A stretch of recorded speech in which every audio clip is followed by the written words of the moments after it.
Olá, que bom estar com você e neste momento está começando o seu programa Adoração. Esse encontro com a Palavra de Deus, o lugar onde a gente se alimenta, se revigora e segue para o maior e melhor de todos os destinos, que é de fato estarmos face a face com o nosso Senhor. É muito bom ter você aqui e neste programa nós vamos abrir a Palavra de Deus para falar sobre o assunto de todos os assuntos. Então não saia daí que depois da vinheta a gente já começa.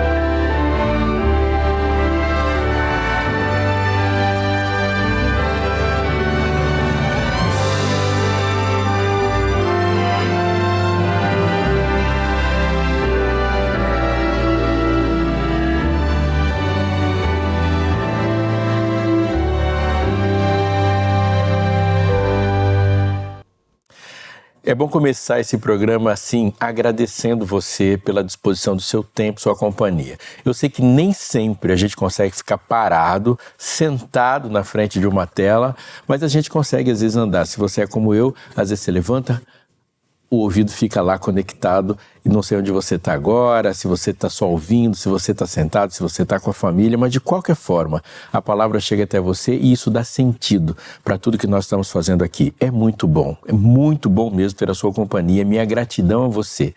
Eu queria começar te chamando para pensar sobre o seu desenvolvimento. Sim, tudo que Deus criou, Ele criou para se desenvolver, para crescer, vida se multiplica. E o mais importante dos desenvolvimentos é aquele que a gente cresce na fé no conhecimento da palavra de Deus. E quanto mais itens, mais coisas, mais assuntos da palavra de Deus você conhece, maior é a sua confiança numa amplitude maior de áreas da vida. Aqui na minha mão tem a revista Esperança Novo Tempo, Eu Creio. E por que eu estou dizendo dela especificamente hoje para você? Porque ela fala exatamente de itens fundamentais da nossa crença, começando sobre criação, como é a Bíblia, batismo, muitas pessoas têm dúvidas sobre isso, a justiça de Deus, perdão, volta de Jesus. Assuntos importantes que a gente precisa ter correndo nas nossas veias para os desafios do dia a dia. Essa revista aqui faz parte da programação da Novo Tempo, porque ela deve se estender até a sua casa. Quando a tela se desligar, quando você sair daí da frente, quando você não estiver conversando conosco, mas esse assunto tem que estar aí à sua disposição, da sua família. É por isso que ela chega até você sem nenhum custo. Sim, mas o que eu faço então, pastor, para ter essa revista? É só falar com a gente. Liga para a gente, se você prefere fazer essa ligação. O nosso telefone é 12 21 27 3121. Posso repetir para você? 12 21 27 3121. Ah, mas eu não uso o telefone, eu só uso o WhatsApp, o celular. É exatamente o que você pode fazer então, ó. O nosso WhatsApp também é 12 98244 4449. Repetindo. 98244-4449. Se você tem familiaridade de navegar pela internet e prefere fazer isso entrando em um site, ele é extremamente simples, novotempo.com/escola bíblica. Repetindo, não tem custo, esse contato você faz só para solicitar a revista, fornecer seu endereço e ela chegará até você gratuitamente para seu benefício e benefício da sua família. Isso é muito importante. Agora eu quero te oferecer uma segunda oportunidade, um segundo presente e não recuse. Eu quero orar com você.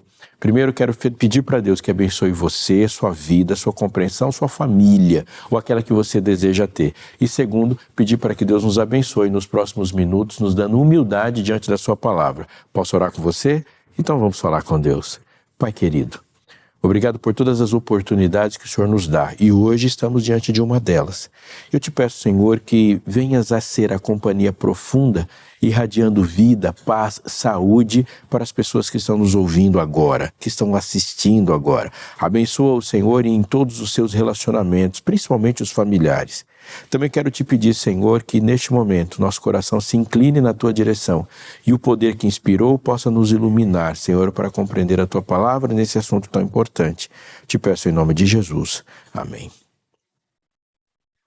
A minha Bíblia, neste momento, está aberta no Evangelho de João, e eu quero ler com você o que está escrito no capítulo 21, a partir do versículo 15. Se você está com uma Bíblia me acompanhando agora, Evangelho de João, o quarto dos Evangelhos, capítulo 21, verso 15. Enquanto você dá uma farfalhada aí na sua Bíblia, folheando, folha por folha, eu preciso dizer uma informação importante sobre este livro. O Evangelho de João foi o último livro da Bíblia a ser escrito. Mesmo que ele esteja em quarto lugar na sequência dos Evangelhos, ele foi escrito por último. O primeiro livro da Bíblia a ser escrito começou com Jó, livro de Gênesis ali, o Pentateuco, quando um autor escreve, e o primeiro livro do Novo Testamento a ser escrito é Tessalonicenses. João vai para a ilha de Patmos, recebe as visões do livro do Apocalipse, é liberto, vai para a cidade de Éfeso e lá ele escreve esse importante livro. Pastor, muito legal, mas qual é a importância dessa informação? Presta atenção em mim. Porque quando João escreve esse livro, ele é o último apóstolo vivo. A maior parte das pessoas que conheceram Jesus neste momento já morreram. Segundo, pensa no seguinte: quando a gente vai começar uma conversa importante, a gente começa uma conversa importante com a parte mais importante. Começar uma conversa é primordial, é muito importante. E saber começar também. É por isso que a Bíblia começa com essa frase: no princípio criou Deus os céus e a terra. Mas terminar uma conversa é tão importante quanto. Se você tem agora uma última oportunidade para falar com alguém, o último texto, o último parágrafo da carta, o último livro da Bíblia, no último capítulo, sobre o que conversaremos. Esse, portanto, é o último capítulo da Bíblia a ser escrito, é a última conversa. E essa conversa é primordial. Evangelho de João, capítulo 21, no verso 15, começa assim: depois de terem comido, perguntou Jesus a Simão Pedro. E a pergunta é: Simão, filho de João, amas-me mais do que esses outros? Na versão Nova Almeida Atualizada, a pergunta está: Simão, filho de João, você me ama mais do que esses outros? E a resposta está, ele respondeu ainda no verso 15, sim, Senhor, o Senhor sabe que eu amo. E Jesus lhe disse: apacente os meus cordeiros. No verso 16, diz o texto que Jesus perguntou pela segunda vez: Simão, filho de João, você me ama? E ele respondeu: sim, Senhor, você sabe que eu o amo. E Jesus lhe disse: pastorei as minhas ovelhas. Pela terceira vez, diz o verso 17, Jesus lhe perguntou: Simão, filho de João, você me ama? E Pedro ficou triste por ter ele perguntado pela terceira vez: você me ama? E respondeu: o Senhor sabe todas as coisas, sabe que eu amo. E Jesus lhe disse: apacente as minhas ovelhas. A pessoa mais importante da história do mundo, a pessoa mais importante do universo, está agora sentada à frente de uma fogueira, chamando Pedro em particular e conversando sobre o assunto mais importante da história, o assunto mais importante do mundo e talvez o assunto mais falado de todos os seres humanos. Jesus e Pedro estão tendo uma conversa determinante que eu posso dizer claramente: deste ponto você não passa. Esse ponto não pode ser ignorado. É um divisor de águas eterno. Veja, nós falamos de amor. Não sei se a gente, enquanto humanidade, falou de um assunto, produziu algum assunto, escreveu, pintou, compôs, decorou mais sobre qualquer coisa do que sobre amor. Algumas pessoas nem seriam conhecidas popularmente por nós se não tivesse falado de amor de uma forma que nos tocasse. Veja, eu vou chamar a sua memória por um texto que pode ser que você não entenda nada e nem tenha se dedicado, não tenha colocado 5 minutos da sua vida para entender o que é literatura renascentista. Mas há uma frase que diz assim: o amor é um fogo que arde sem se ver. Já ouviu falar? Essa frase é de Luís Vaz de Camões, que ao escrever Os Lusíadas escreveu sobre amor. Mas veja, Camões aqui não é uma referência tão importante, nem uma literatura renascentista, mas o que é importante é que faz 500 anos que esse texto sobreviveu ao escrever sobre amor e depois foi recomposto. Uma parte de nós ouviu ela de uma outra música que ficou popular, mas isso é um texto de Camões. Mas se a gente for sair um pouco mais, você já ouviu falar de Romeu e Julieta. Meio milênio dessa história. A gente não vai gastar tempo, e muitos de nós não vai se dedicar, a maior parte de nós não vai se dedicar a ficar estudando literatura inglesa. Mas um homem chamado William Shakespeare se tornou famoso por muitas coisas que escreveu. Mas o mais popular de todas as suas histórias é um romance, uma história de amor, um amor proibido. Aí coloca mais pimenta e sal e mais tempero ainda, porque se falou que é um amor proibido, a gente vai se interessar ainda mais. A gente pode fazer um exercício de pensar o que seria da música no mundo se a gente tirar amor delas. Quantas músicas vão desaparecer? Se a gente pegar assim, todos os filmes que você assistiu, tire todos os filmes que tem um romance ou outro, uma história de amor. O que vai desaparecer? Quase tudo. Pensa nos quadros que foram pintados, pensa nas expressões artísticas. Os seres humanos falam muito de amor, mas eu quero te fazer uma pergunta séria, reflita um pouco. A gente ama na mesma proporção em que a gente fala de amor? Você, analisando sua vida, o mundo ao seu redor e na sua percepção sobre a existência, você chega à conclusão de que a gente está amando enquanto humanidade na mesma quantidade, na mesma profundidade enquanto humanidade a gente fala, escreve, compõe, pinta sobre amor ou se declara? A resposta é claro que não. O amor está em toda parte enquanto frases, enquanto estratégia de marketing. Amo muito tudo isso e por aí vai. Mas quando a gente fala de amor, a gente não está falando de algo que definitivamente o mundo conhece.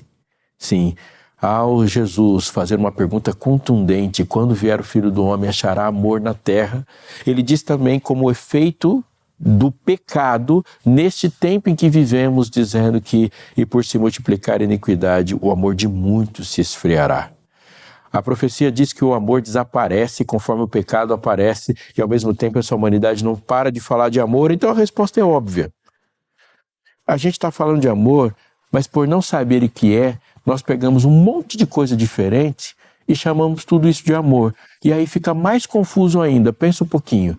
Tem muitas pessoas que falam do seu prato predileto, pode gostar de lasanha, de berinjela, de rondelli ou de hambúrguer e fala: eu amo comida japonesa, eu amo berinjela, eu amo o lugar que eu moro, eu amo esse lugar, eu amo essa casa, eu amo voltar para cá, eu amo turistar em Fortaleza, eu amo... E ama o cachorro, ama a berinjela, ama o time do coração, ama a esposa, ama filhos, e Deus fala: você me ama, e a gente fala: amo também. E é a hora que Jesus vai dar uma pancada santa de volta. Se o seu amor por mim pode ser comparado ao amor que você tem pelo seu pai e sua mãe, a resposta dele é: você não é digno de mim.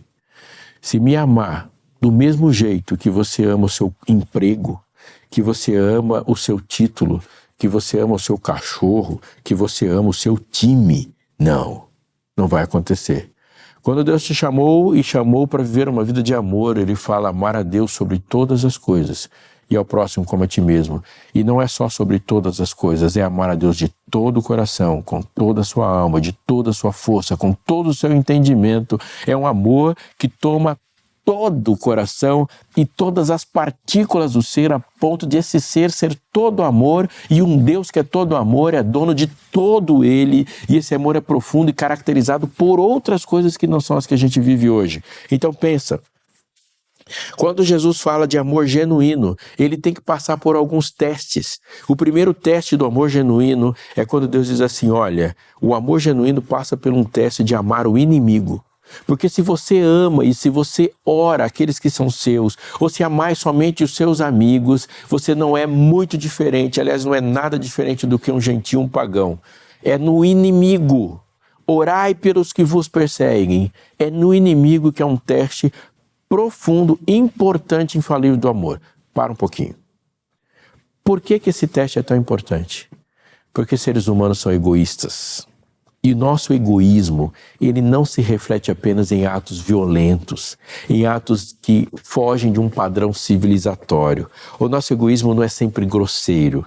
O ser humano é egoísta e o coração do ser humano é enganoso. Ou seja, ele pode pegar esse egoísmo e pintar ele, dourar, vesti-lo de amor.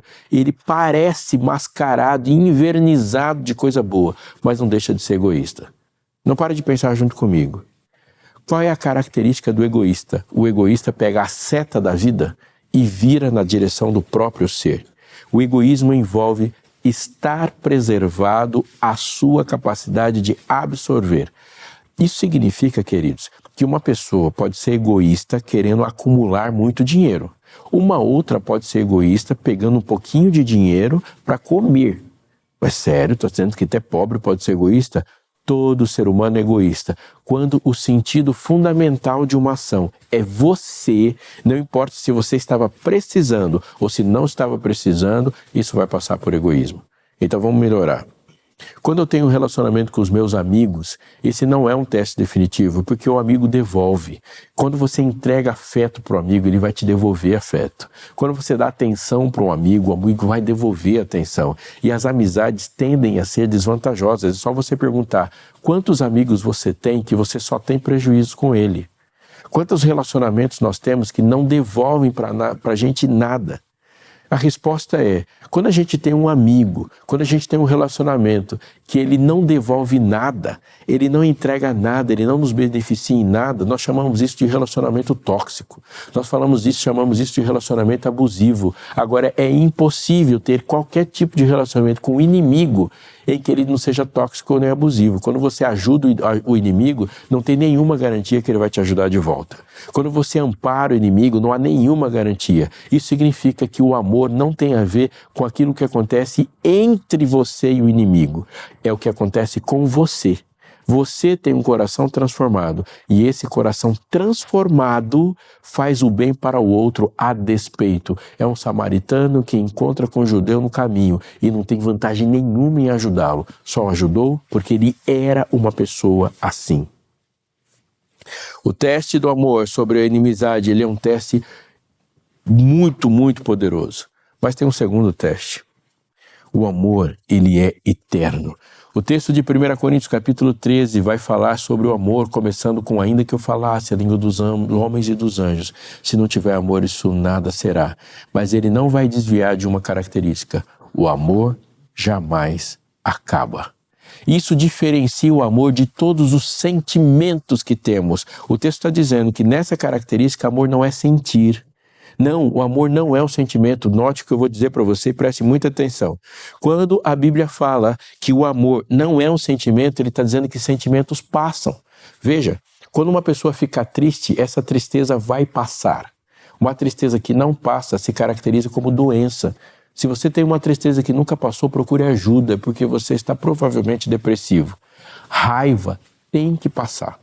Sim, porque se você sofrer momentos de raiva e a raiva não passar, você vai ser preso, você vai perder o emprego, você vai perder toda a moral. Raiva tem que passar, ela tem que cumprir sua função. Irai-vos, mas não pequei, não deixe o sol se pôr sobre a vossa ira. Paixão passa. Uma pessoa não pode permanecer apaixonada a vida inteira. Não há um corpo que suporte um sentimento tão violento, tão impulsivo. Nós nos apaixonamos, é muito bom se apaixonar. Mas em algum momento existe uma solidez que não está baseada naquilo que você está sentindo. Você simplesmente se organiza pelas decisões. Isso é Deus falando sobre paixão, sobre tristeza, sobre raiva. O amor não é só tristeza. O amor não é só alegria. O amor não é só raiva. O amor não é só paixão. O amor pode provocar isso. Então raciocina comigo. Quando nós pensamos em amor, o amor pode provocar fúria. Por quê? Porque quando nós estamos amando, nós vamos nos enfurecer contra toda injustiça que se comete contra o objeto do nosso amor. Quando nós estamos amando, nós vamos nos entristecer com toda a agressão que é feita contra o objeto do nosso amor e nós nos entristecemos pela tristeza do objeto amado. Nós nos entristecemos pelo dano do objeto amado. E neste mundo é impossível amar sem ficar triste.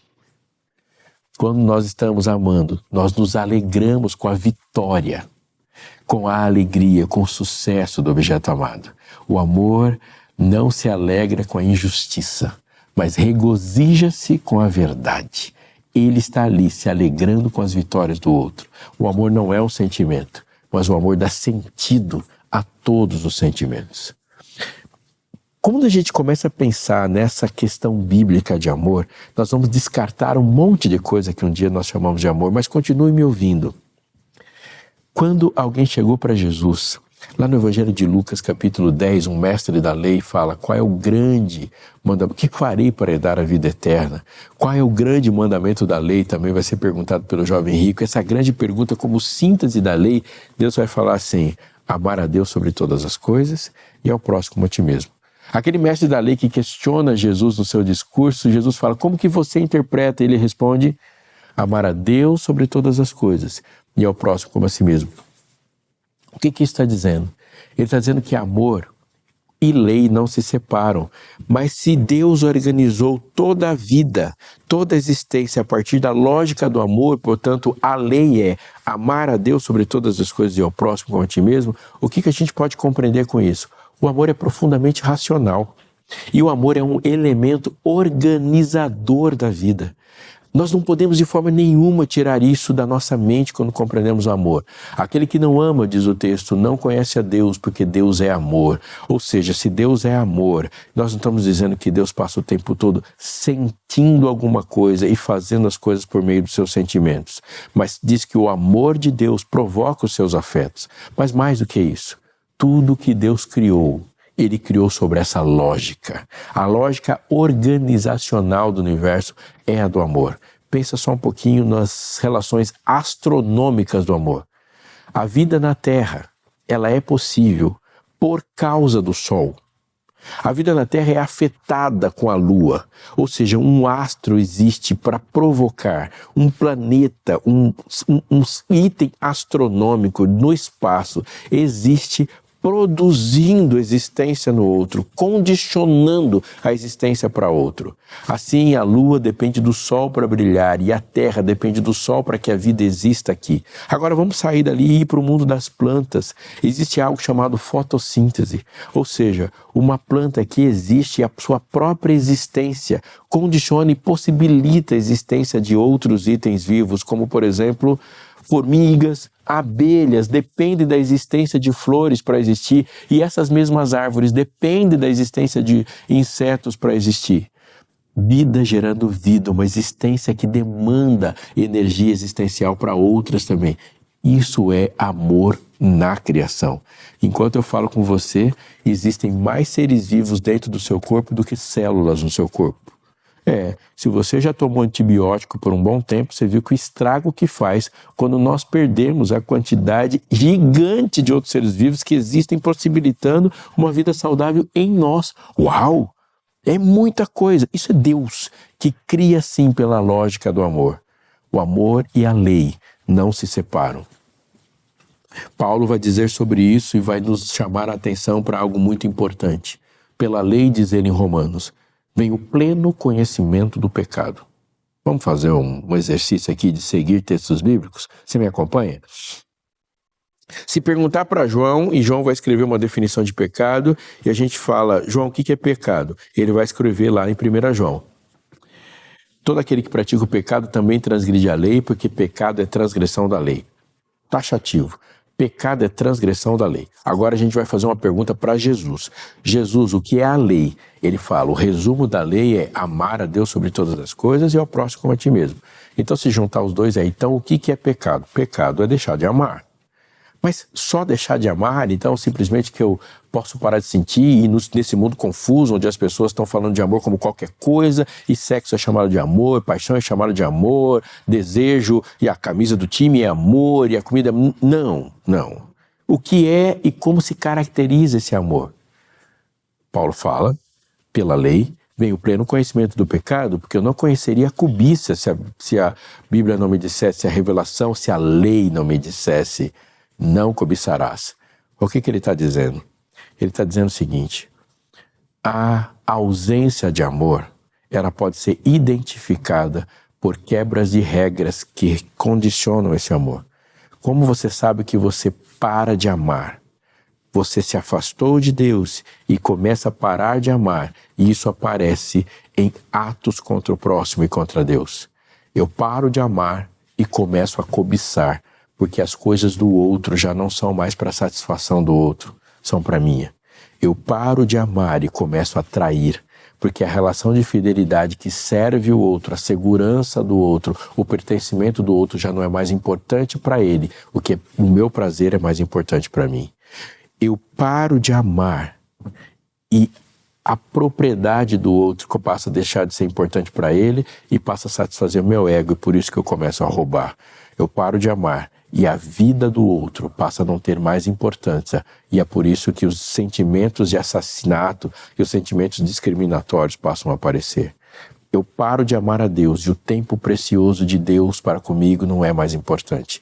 Se para de amar a Deus e toda a grandeza e a dignidade que é dada ao nome dele deixa de ser importante. Se para de amar a Deus e a relação de infidelidade para com Deus começa a ceder lugar a ídolos. Se isso tudo é real e é real na Bíblia, a pergunta que eu faço para você, portanto, é: o que é conversão? Se o pecado é deixar de amar e ter um coração egoísta, amigo, não se esqueça. Conversão é transformar um coração que não ama em um coração que ama. A conversão é uma obra do Espírito e o fruto do Espírito é amor. Gálatas 5, verso 22 começa dizendo que não é possível que se seja longânimo, bondoso, fiel. Não é possível ter nenhum fruto do Espírito sem amor, porque o amor é assim. Se você comparar Gálatas 5, 22 e 23 com 1 Coríntios 13, você vai perceber que ali nós estamos falando da mesma coisa. O amor é paciente. E lá em Gálatas ele fala que o Espírito Santo gera um fruto de longanimidade. O amor é bondoso. Sim, o amor é bondoso e o fruto do Espírito é amor, alegria, paz, bondade. O amor é fiel. Sim, o fruto do Espírito é fidelidade. Conversão é voltar a amar. Meu amigo que me ouve, minha amiga que me ouve, se existe uma oração importante para a gente fazer hoje, é: Senhor, enche-me de Ti e me faça ser uma pessoa que ame. Se existe uma oração importante que uma igreja pode fazer hoje, é dizer assim: Senhor, faz dessa comunidade uma comunidade de amor, porque o amor gera unidade e somente a unidade condiciona a crença no mundo, para que sejam um e o mundo creia que me enviaste. Jesus disse claramente: se me amais, guardareis os meus mandamentos. Ele disse assim: nisto saberão que sois, no plural, meus discípulos, se vos amardes uns aos outros. O amor é a marca primeira de uma igreja, porque só o amor faz pessoas fiéis ao mandamento de Deus. É o amor que, sendo manifestado ao mundo, flagra o grande engodo que é a Babilônia, na lógica do egoísmo construída como o império do eu e de si. E quando se levanta diante do mundo um povo que ama, uma mensagem de amor, mandamentos baseados no amor de Deus: se me amais, guardareis os mandamentos, e uma lógica de um reino de amor que se constrói, é assim que Babilônia cai. Quando um povo clama a Deus dizendo: Senhor, faz-me cheio do Espírito, não tenha dúvida, uma pessoa cheia do Espírito é uma pessoa cheia de amor, e esse amor esmaga o mundo. Ele vem e gera no mundo uma irrefutável argumentação do poder de Deus. Você quer sua vida salva? Peça a Deus para que você experimente profundamente o amor dele por você, mas peça a Deus que as pessoas ao seu redor experimentem profundamente o amor de Deus em você. Eu preciso orar por você, eu quero orar por você, e eu creio que nesse momento você deseja uma oração também, e você sabe pelo que eu vou orar. Feche seus olhos. Pai querido, nosso Deus, Tu és um Deus de amor. O Senhor fez uma pergunta para Pedro, se ele amava, e Pedro deu uma resposta. Hoje o Senhor faz a mesma pergunta para a gente. Então, Pai, enche-nos de Ti, para que nunca possamos errar uma pergunta e uma resposta como essa. Que seja o alvo da nossa vida dizer: Senhor, eu Te amo, para a glória do Teu nome, o nome santo de Jesus. Amém.